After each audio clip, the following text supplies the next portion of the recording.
If you go to the gotquestions.org article on predestination, there is a clear pattern in how the argument is built.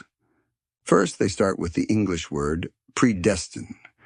They quote Romans 8 and Ephesians 1 from an English translation that uses that word, then say, predestination is a biblical doctrine. That sounds obvious. But notice what just happened. The starting point is not a careful study of what the underlying Greek verb proorizo means or how it is used. It is a reformed theological idea laid onto the word predestined, as it appears in a couple of verses. Also notice that they do not discuss all the uses of the Greek verb. They ignore, for example, places where the same Greek word shows up in Acts 4 and 1 Corinthians 2, and is usually translated decided, planned, or ordained, not predestined. So right from the start, the data set is narrowed to the verses that already sound like a doctrine of predestination in English. Second, they move from a very general lexicon gloss to a heavy theological conclusion without showing their work. They say that the Greek word proorizo means determine beforehand, ordain, decide ahead of time, and then immediately define predestination as God determining certain things to occur ahead of time. In the next breath, they tighten it into God, in his sovereignty, chooses certain individuals to be saved. That is a big step. The Greek word and the particular verses they quoted do not say, God drew up a list of individuals who will be saved and left the rest out. That is a doctrinal system being read into a general verb that can describe setting up a plan, a boundary, a role, or a status ahead of time. Third, instead of asking what Romans 8 and Ephesians 1 actually say is being preset, they simply assume it means an eternal sorting of individuals into saved and unsaved. Romans 8 says that those whom God foreknew he also set in advance to be conformed to the image of his Son, and then talks about calling, justification, and glorification. Ephesians 1 talks about adoption, inheritance, and God's purpose in Christ. None of those passages, on their own terms, spells out an eternal decree of each person's final destination before creation. But the article takes the reformed definition of predestination, plugs it into the word proorizo, and then reads that definition back into the text. Fourth, they reinforce that definition by presenting 3 chosen or elect passages, without carefully distinguishing what kind of choosing is in view in each context. Some verses are about Israel's role, some are about a remnant, some are about God shortening days for the sake of the elect. They are not all talking about the same thing, and many are not about how individuals came to faith in the first place. Chaining them together creates the impression that the whole Bible teaches one tight system. God eternally chooses specific people to be saved, the rest are passed over, and that is what predestination means. Fifth, once that system is asserted, the article turns to fairness and free will questions. Here the focus shifts away from exegesis of the word or the passages. The piece now defends the system. It says that no one deserves to be saved, that God is gracious to some and simply just to others, and that we have no right to complain. Then it faces the tension with human choice by saying, in effect, both things are true.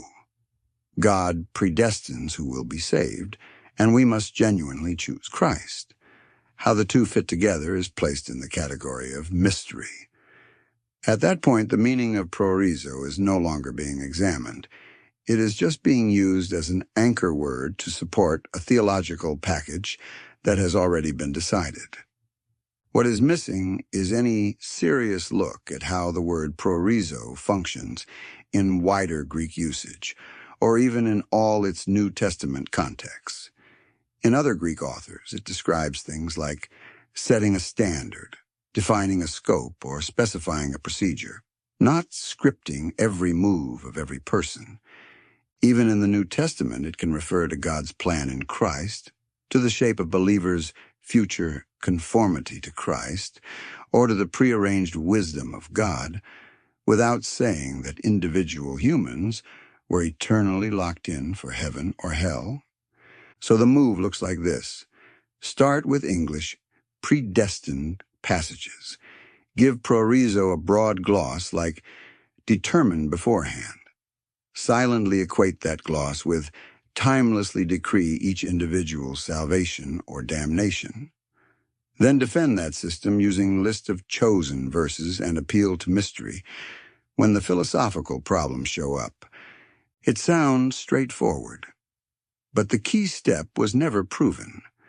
That the Greek verb proorizo itself, in its actual usage, carries the heavy meaning of an eternal decree fixing every individual's final destiny.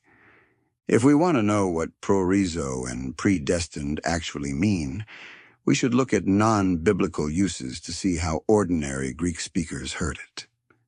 Let's start with Plutarch. Plutarch was a Greek moral writer from the 1st and early 2nd century. He wrote short essays that teach practical wisdom. One of them is called How to Tell a Flatterer from a Friend. In the section we need, he is coaching us on when to step in and correct a friend. Plutarch gives simple examples of when we should step in, such as when pleasure is steering a friend, when anger is taking over, when arrogance is showing, or when greed is bending judgment, and when there is a reckless push for power. Those are the danger signs he lists. After giving those examples, he says, in effect, let what I just laid out be the general guide for when correction is fitting. In other words, he has set basic criteria for when to correct a friend and is saying, let this serve as your guideline for action. The Greek reads, Aumen un kinos uto proorizo keros. Proorizo is the Greek word proorizo. Respected scholars translate the line like this.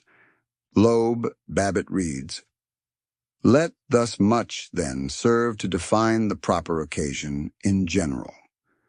Another, Shaledo, Bohn's Classical Library, reads like this. Let so much suffice for general occasions of freedom of speech. A third translation, Philemon Holland, Early Modern English, says this. Thus much in general may suffice to determine and define the fit time. Where is the word predestined in any of those sentences? Take a second and think about it. This is not a trick. Look them up for yourself.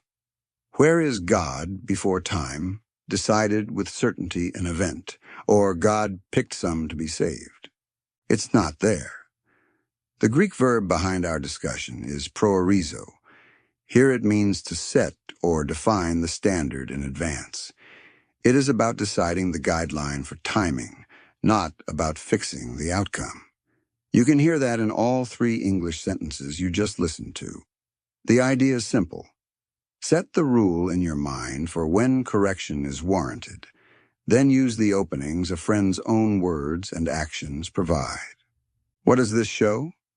This passage teaches a standard for action, not a script that must happen. There is no claim that events are inevitable. The guideline can be in place and still wait for the right moment. Timing and judgment still matter. That is how proorizo works here. It is an ordinary Greek verb.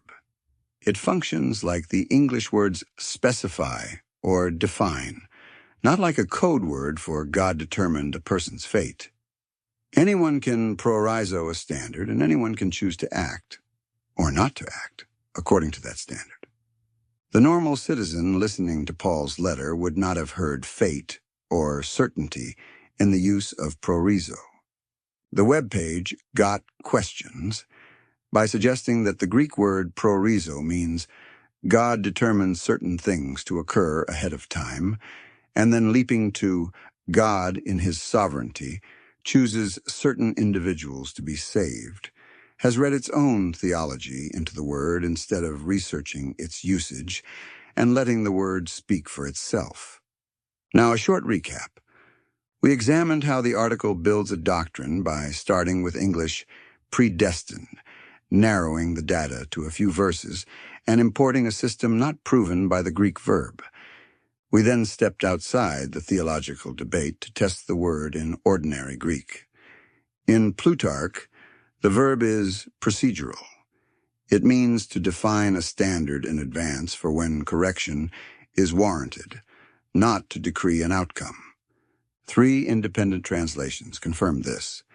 Conclusion. In this historical example, proorizo means set or define in advance, much like specify in English. It does not say God, it does not say must happen, and it does not refer to salvation.